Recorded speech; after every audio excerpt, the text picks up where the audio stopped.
Hello viewer, আজকে আলোচনা করব দ্য নাম্বার অফ এবং দ্য অ্যামাউন্ট অফ এই দুটোর মধ্যে পার্থক্য। সঙ্গে আছে আমি প্রভাষক Iftekhar Ahmed Ratan.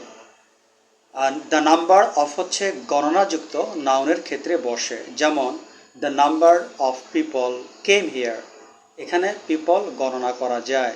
The number of villagers came here, এখানে গ্রাম্য লোকদের সংখ্যা গণনা করা যায়, এজন্য দ্য নাম্বার অফ হলো। The number of businessman came here, যেহেতু ব্যবসায়ীদের গণনা করা যায় এজন্য the number of businessman came here. The number of books is fine. The number of people is fine. The number of students is good. Are the amount of হচ্ছে অগণনাযোগ্য, যেটাকে আমরা ইংলিশে বলি আনকাউন্টেবল নাউন। যেমন the amount of rice is not enough. The amount of sugar is not enough. The amount of milk is not enough.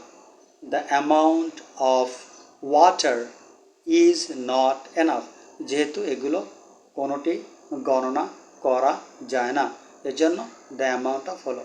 ছোট পরিসর আজকের video এখানে শেষ করছি। সবাই ভালো থাকেন। আল্লাহ হাফেজ।